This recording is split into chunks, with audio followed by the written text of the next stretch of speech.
and welcome back to another episode of the Thinking Shredders Lick. My name is Schauss, and today we're going to take a look at speed development and rhythmic precision.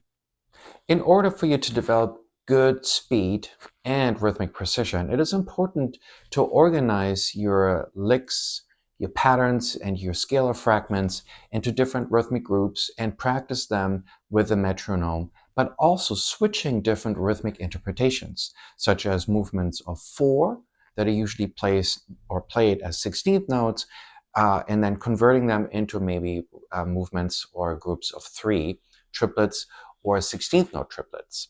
For this, I have put together a few ideas to help you understand the process and, of course, practice the different material.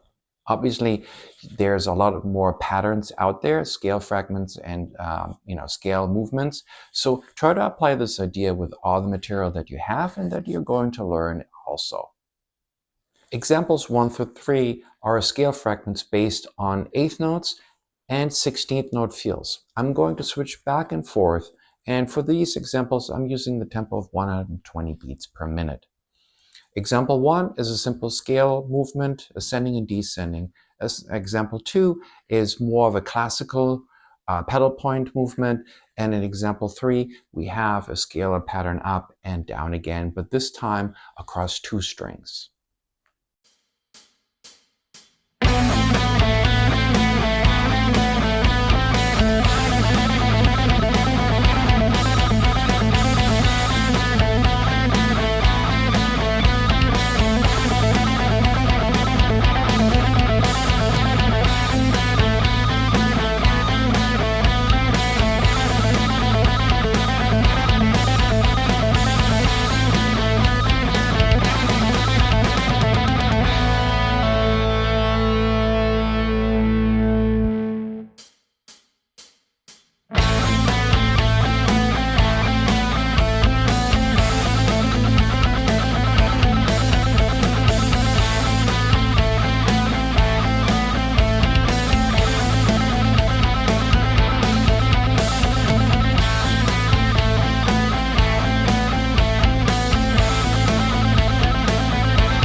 Example 4 through 6 utilize triplet movements and triplet ideas. So here again, I start out with triplets and then convert them into 16th note triplets. We start out very simply with 3 notes ascending. Then we have 3 notes up and 3 notes down, and then a more complicated 6-note pattern. Let's check it out.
To develop good alternate picking and time, it's also important to maybe take common patterns that are usually played in 16th notes or in triplet movements and switch the rhythms around.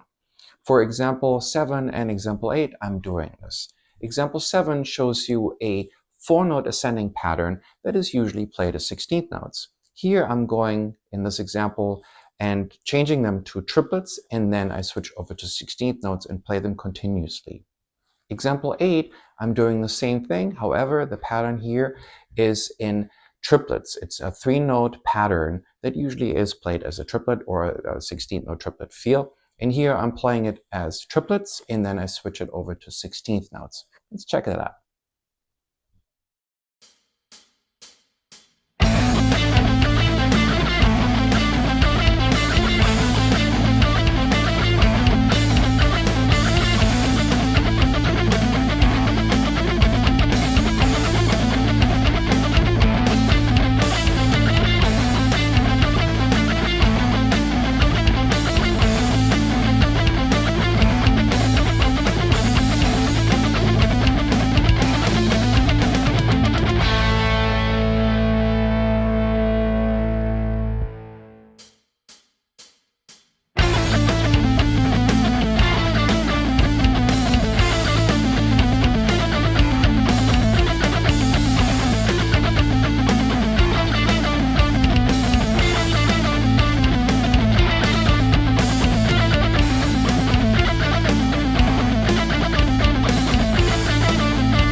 The next example works with the idea of working across all 6 strings, or of course if you play a 7 or an 8 string, across 7 or 8 strings. The hard part is to maintain good picking technique while you're crossing all these strings, ascending or descending. It is usually easier to play a pattern that is on 1 or 2 strings, more faster and or more stable. So it's important that you take these patterns and ideas and move them across all 6 strings. And of course, utilize the same idea. If you have a movement of triplets, change into 16th note triplets. If you have a movement of 8th notes, change into 16th notes, and so on. So this following example takes a simple hexatonic scale pattern starting on A Aeolian. So the notes are A, B, C, D, E, F. It ascends in octave, jumps up, slides over to the next neighboring position, the Locrian position, and then descends. And I'm doing this in triplets and then in 16th note triplets.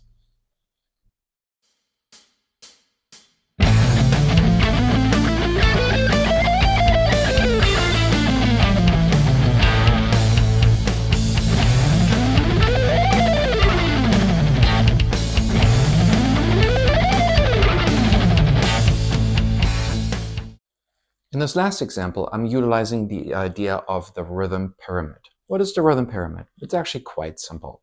You basically take the notes and split them in half, resulting in a pyramid-style display of the rhythmic values. So whole notes turn into half notes turn into quarters, quarters into eighth, and so on.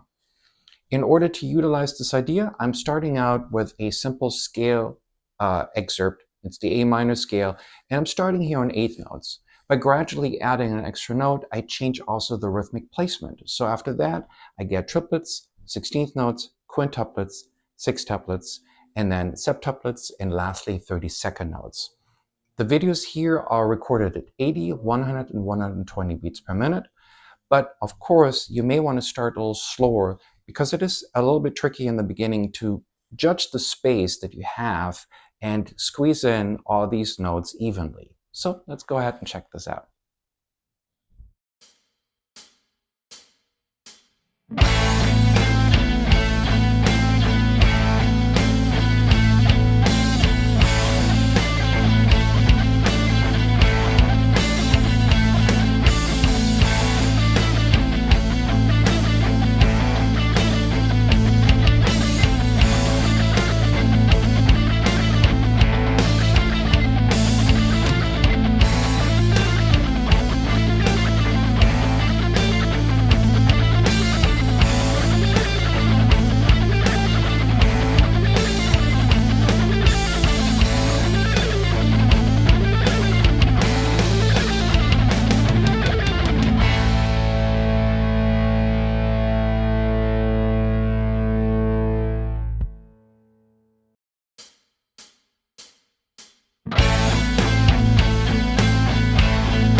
And of course, you can find the tablature to this lesson and other lessons on my Patreon site. But until next time, happy practice and keep on shredding.